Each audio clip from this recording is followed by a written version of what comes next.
Hello everyone, our topic is photochemistry. So in photochemistry we are going to discuss about what is the nature of light and what are the photochemical reactions, what is the mechanism of photochemical reactions, and then quantum efficiency, after that photophysical process, and after that photosensitization reaction. Okay, let us move to the topic. So photochemistry, so majorly this deals with the photochemical reactions. So what are photochemical reactions? The reactions which are initiated by the absorption of light radiation are called as photochemical reactions. Means, so some reactions which undergoes by the absorption of light radiation, this kind of reactions are called photochemical reactions. Because of the absorption of light radiation only they will get the energy, so that a reaction is carried out, right. Some other reactions that may occur in the presence of light or absence of light, those are called thermochemical reactions or dark reactions. Thermochemical reactions are dark reactions, right. So for this kind of reactions, so whether we can light may be required or may not be required. So those undergoes in the presence of light or in the absence of light, right. So that nothing but they may undergo with heat energy or any energy in some other form, right.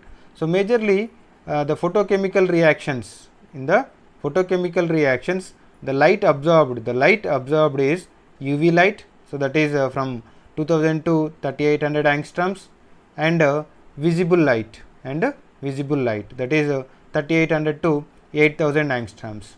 So this light is used for the photochemical reactions. So the reactants which absorb this UV or visible light, nothing but 2000 to 8000 angstroms light radiation is absorbed by the reactant molecules, so that reactants will get energy, and that reactants will be activated, and those will undergo for reaction and form products. So this is the basic point of photochemistry.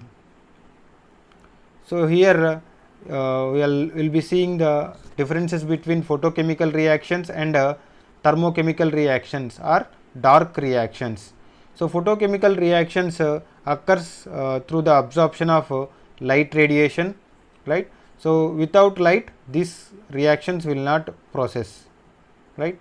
And thermochemical reactions, these undergo in the through the influence of heat energy, right.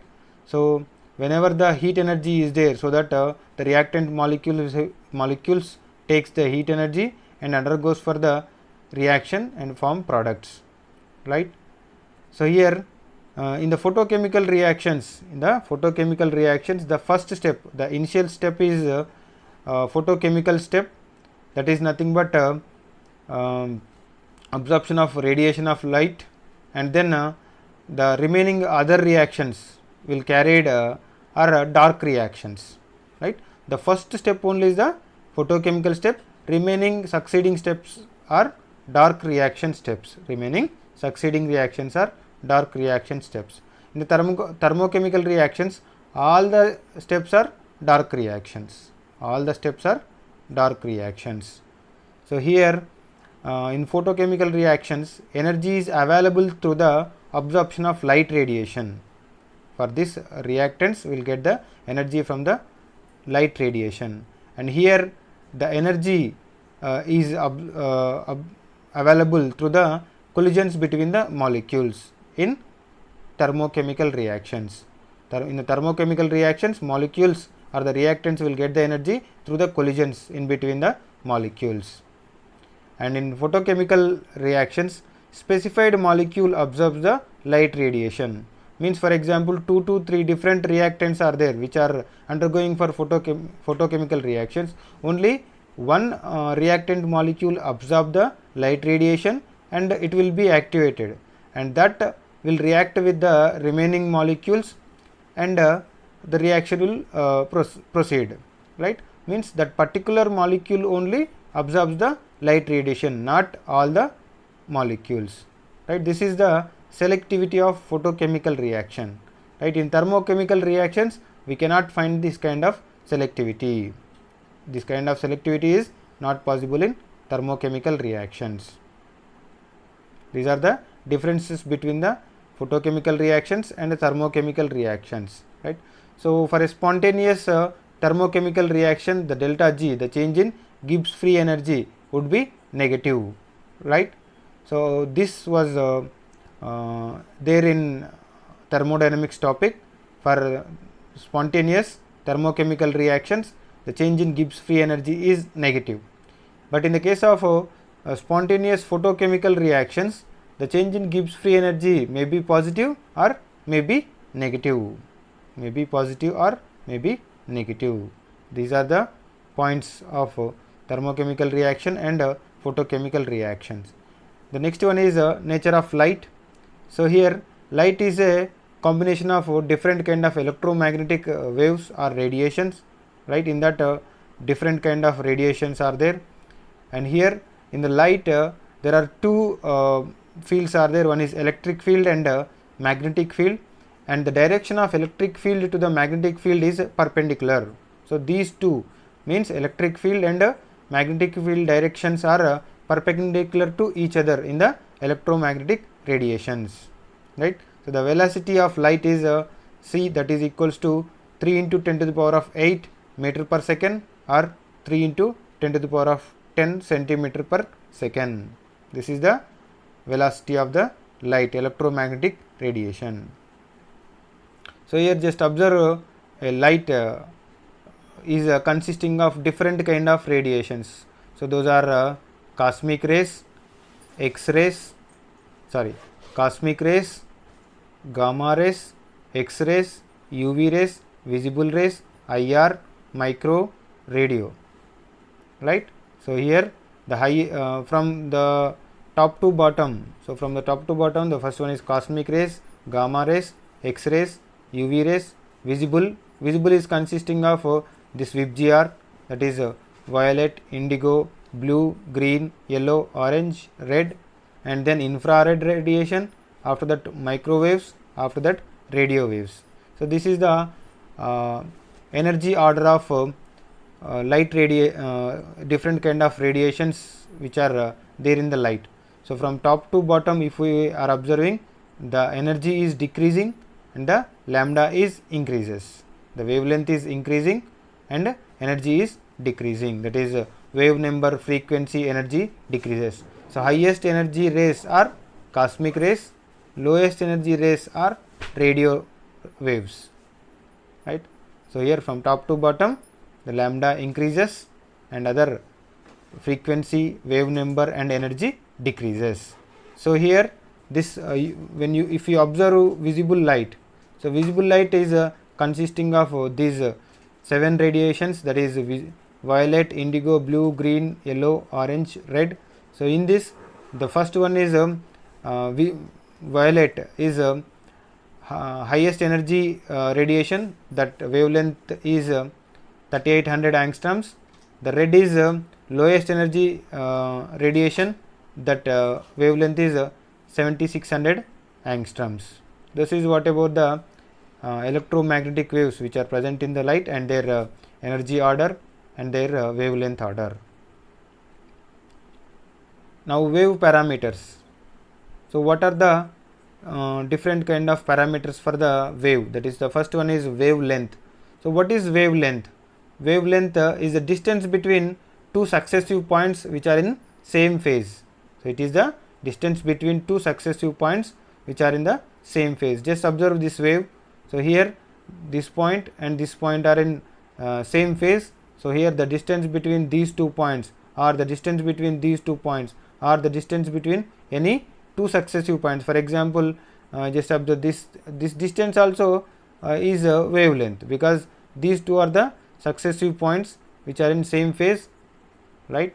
So here the wavelength is this, right? So the units of wavelength are angstroms, right? So 1 angstrom equals to 10 to the power of 8 centimeters, that is equals to 10 to the power of minus 10 centimeters, or it is also expressed in nanometers, that is 1 nanometer equals to 10 to the power of minus 7 centimeters or 10 to the power of minus 9 meters. 10 to the power of minus 9 meter is called 1 nanometer. So that is equals to 10 to the power of minus 7 centimeters. The next one is frequency. So the number of waves which are passing through a point in 1 second are called as frequency. The number of waves which are passing through a point in 1 second is called as frequency. The units of frequency is hertz, that is hertz. So 1 hertz equals to 1 second inverse or nothing but 1 cycles per second, 1 CPS. 1 hertz equals to 1 second inverse. Next is wave velocity. Wave velocity, the distance travelled by a wave in a unit time is called as wave velocity. The velocity C equals to, for electromagnetic radiation light, that is 3 into 10 to the power of 8 meter per second. So here that C equals to frequency and distance, that is distance by time. So that is if we calculate that, we will get C equals to mu lambda. C equals to frequency into wavelength, that is mu lambda. The next one is wave number. So wave number is mu bar. So the reciprocal of wavelength is called as wave number, that is mu bar. Mu bar equals to 1 by lambda. So these four are the parameters of waves, that is wavelength, frequency, wave velocity and wave number. To explain about the light radiation, we are having two theories. One is Planck's quantum theory, the second one is Einstein's theory. So first we will discuss about Planck's quantum theory. So Planck has given a statement that light energy radiations are in the form of small packets. So those are called quantas. Those are called quantas. The small packets are called as quantas. So quantas are propagated in the form of a wave. Means Planck has given a statement that the light energy radiation is propagated in the form of a wave. So the wave energy is directly proportional to the frequency. So E is directly proportional to mu. So that E equals to h mu, right? So emission or absorption of energy takes place in whole number multiples of quanta. Means, so whether a compound is absorbing light, so that absorption takes place in a whole number multiples of quantas, in a whole number multiples of quantas, like 1, 2, 3, 4, 5, 6, like that. So that is called quantization of energy. Quantization of energy, whether the emission or absorption, that will takes place through the whole number multiples of quantas. So that is called quantization of energy. So Planck has a given of statement that electromagnetic radiation is in the form of wave. The wave energy is directly proportional to the frequency, that is equals to h mu, and the electromagnetic radiations are in the form of small packets. Those are called quantas. The next one is Einstein's theory. So here Einstein has given a statement that electromagnetic radiation or the light is a stream of particles. So those are called photons. Those are called photons. So here Einstein has given that light is a stream of particles. So Planck has told that light radiation is a wave, but Einstein has given a statement that it is in the form of particles. So those particles are called as photons. Those particles are called as photons. So photon has energy but no mass. Photon has energy but no mass. So photon energy is directly proportional to the frequency. So that E is directly proportional to mu. E is directly proportional to mu, that is E equals to h mu. E equals to h mu. As we know that C equals to mu lambda, from that mu frequency equals to C by lambda, that is C by wavelength, velocity by wavelength. So if we substitute here, we will be getting E equals to hc by lambda, hc by lambda. So here E equals to hc mu bar, because 1 by lambda equals to mu bar. So that E equals to hc mu bar, right? So this is, see here, E equals to h mu is a energy of 1 photon. So if it is for 1 mole photons, so that is E equals to Na h mu. So Na is called Avogadro number, means the number of molecules which are present in, the number of particles or the molecules or the ions which are present in one particular 1 mole of substance, right. So here 1 mole photons energy equals to E equals to Na into h mu, that is 1 Avogadro number of photons energy. So here when a light is fallen on a substance, so some of the light is reflected and some of the light is absorbed, some of the light is transmitted, means so the incident light, the incident radiation intensity is I naught, and in that the reflected light intensity is IR, and the transmitted light intensity is IT, and the absorbed light intensity is IA, that is IA is indicating the intensity of absorbed radiation, right.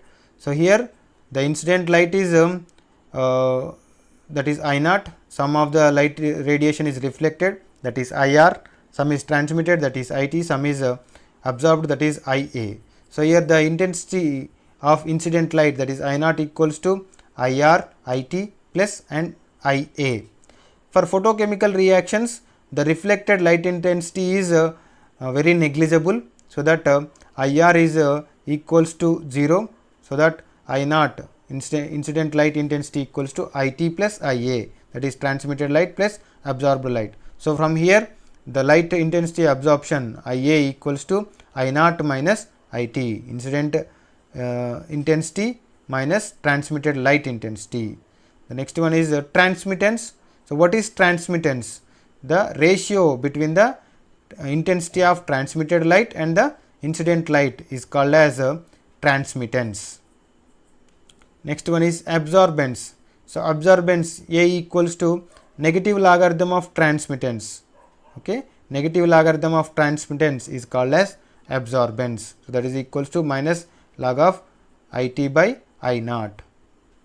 This is what is transmittance and absorbance. So here whatever the light which is absorbed in this process is the only responsible for a photochemical reaction or a photochemical changes in the substance. So remaining, whether it is reflected light or transmitted light, will not be responsible. So only absorbed part of light is responsible for photochemical reactions. So that we will discuss.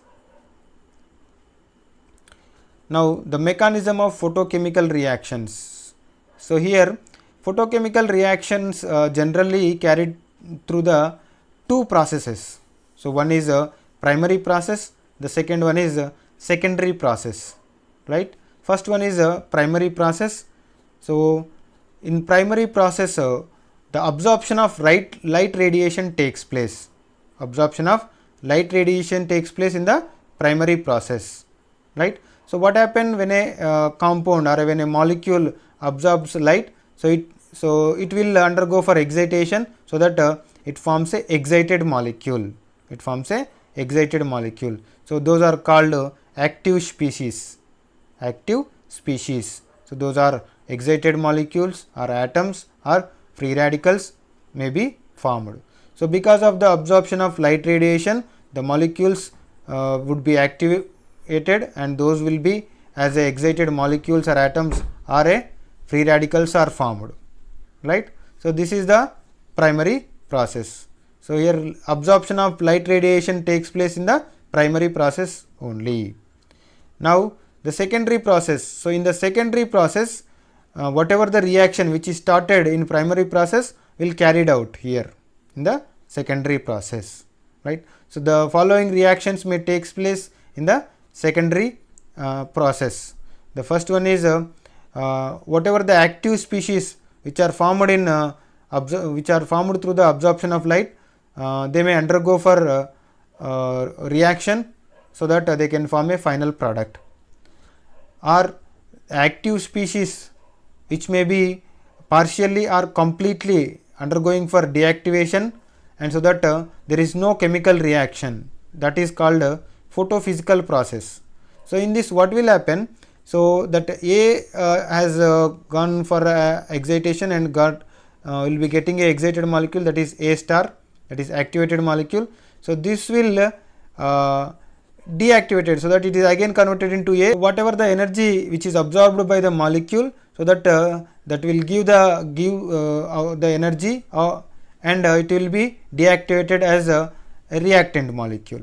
So now what will happen? Whatever the energy which will be there will be moving out. So this is called a photophysical process that we'll discuss later, right? Or a chain reaction may takes place. So these are the three kind of process reactions would be there in a secondary process. Active species may react each other and form final product, or active species may undergo for deactivation, and so that photophysical process takes place. Here there is no chemical reaction and a chain reaction may be started, right? So now we will discuss about laws of photochemistry. The first one is Grother-Draper's law. So this is the first law of photochemistry. This is nothing but law of photochemical activation, law of photochemical absorption, or law of photochemical activation. So this law is indicating that only absorbed part of light radiation is responsible for bringing out a chemical reaction. It means only absorbed part of light only will carried a photochemical reaction, right? So a photochemical reaction occurs only the reaction system absorbs light radiation, right?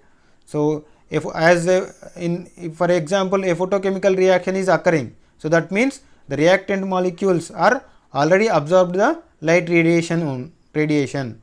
That's why the reaction is taking place. Otherwise photochemical reaction would not takes place, right? So Grother-Draper law is very simple. So it is mainly indicating that only absorbed part of light radiation is responsible for a photochemical reaction.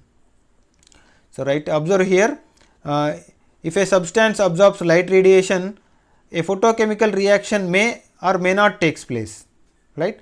So if photochemical reaction is already running, that means the reactant molecules are absorbed the light, right? Light absorption only gives photochemical reaction. But for example a compound is absorbed light radiation, right? So that the molecule is activated and active species are formed, right? So this active species react each other and they may undergoing for to form a product. So this is called a photochemical reaction. So to form product, here we will be getting a product B. So here A is a molecule which absorbed light radiation and A star is a active species. This A star molecules are reacted each other and giving a product, that is B, and this is a photochemical reaction, right?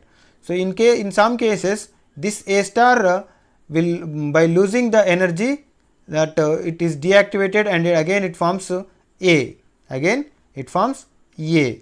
So in this process there is no photochemical reaction, only some physical excitation is occurred. So this is called photophysical process. This is photochemical process and this is photophysical process. So right, so if a substance absorbs light radiation, a photochemical reaction may or may not occur.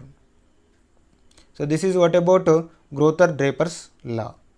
The next one is Stark-Einstein's law. So here this is the second law of photochemistry. This is also called law of photochemical equivalence. Law of photochemical equivalence, right? So as per the Grother-Draper's law, we observed that light radiation takes place in the primary process and only absorbed part of light radiation only responsible for the photochemical reaction. So in this Stark-Einstein's law, right, for every photochemical primary process, each reactant molecule is activated by the absorption of one photon radiation. right? So one molecule is activated by the absorption of one photon radiation. Two molecules, two photons. Three molecules, three photons, right? So in the primary process of reactant, molecule is activated by one photon radiation, by the absorption of one photon radiation, or if it is 1 mole, then that is 1 Einstein radiation, means 1 mole of reactant molecules are activated by the absorption of 1 Einstein radiation.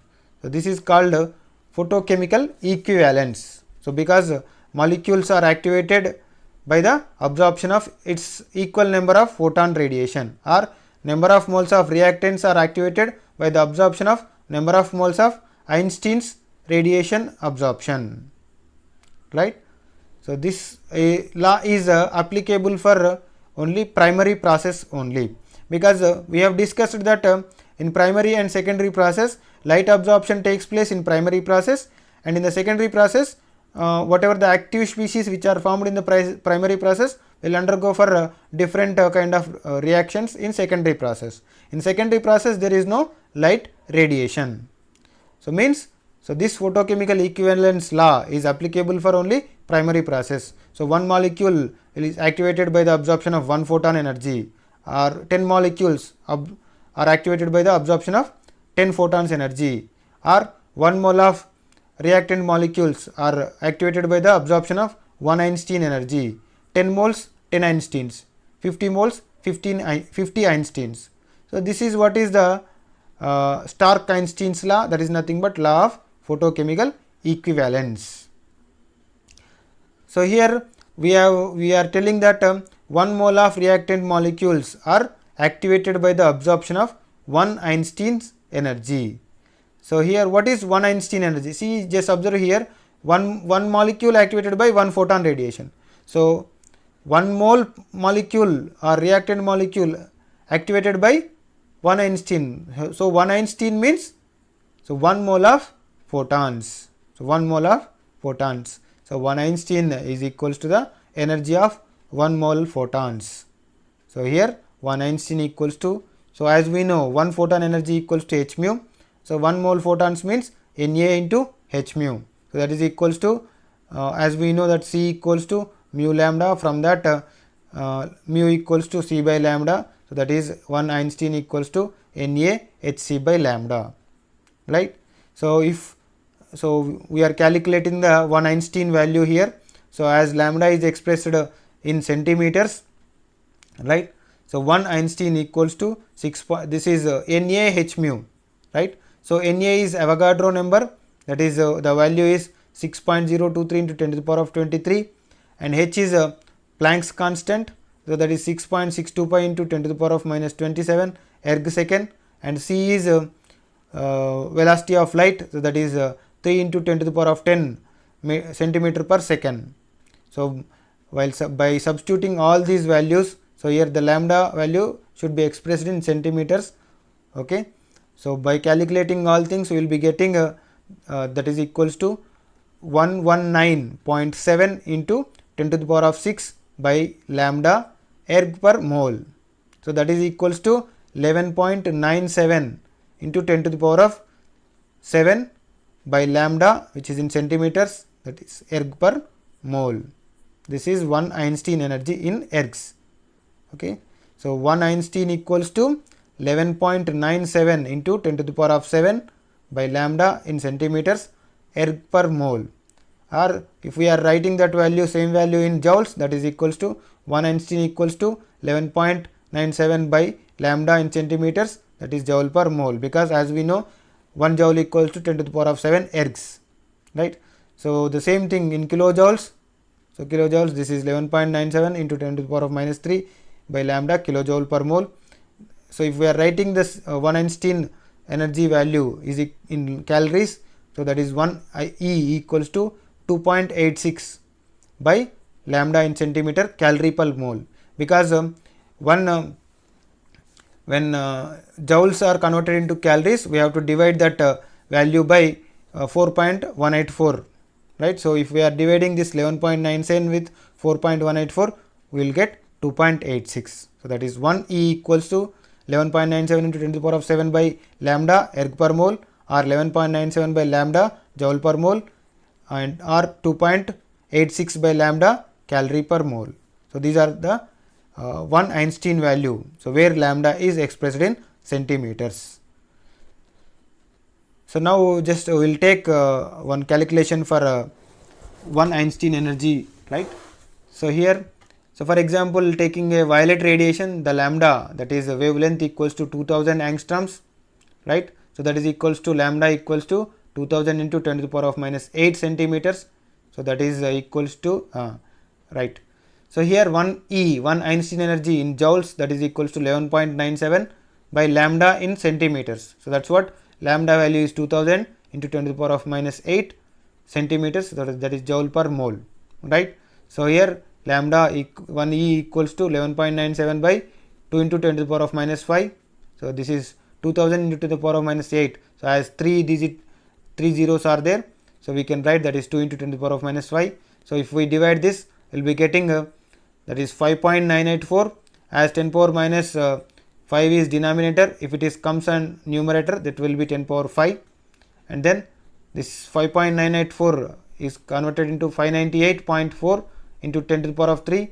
So 2 digits will be here in 598, and so that that is 10 power 3 will be there, and here so 1 E equals to 598.4. So this is 10 power 3 joules equals to kilojoules. So kilojoule per mole. So for the radiation of 2000 angstroms, 1 Einstein energy is equals to the 598.4 kilojoule per mole. So this is the calculation of 1 Einstein or Einstein value of radiation. So similarly we can calculate based on the lambda wavelength of the radiation. So here just observe the different value of Einstein for different kind of radiations. So this is 2000. So that violet color radiation, that is 598.5 kilojoule per mole, and for 3000 399, for 4000 299.3, for 5000 that is blue green color radiation, that is 239.4, and for 6000 that is yellow green, that is 199, for 7000 red, that is 171 kilojoule per mole, and for 8000 that is infrared, or that is 149.6 kilojoule per mole. So these are the Einstein values of different radiations, right? The next one is quantum yield. So what is quantum yield? So before we discussing about quantum yield, so for example in a photochemical reaction, right? So in a photochemical reaction, one molecule is absorbed 1 photon energy, and it is activated, and one product is formed, right? So here because of 1 photon absorption, only one reactant molecule is observed. So one reactant molecule is activated, right?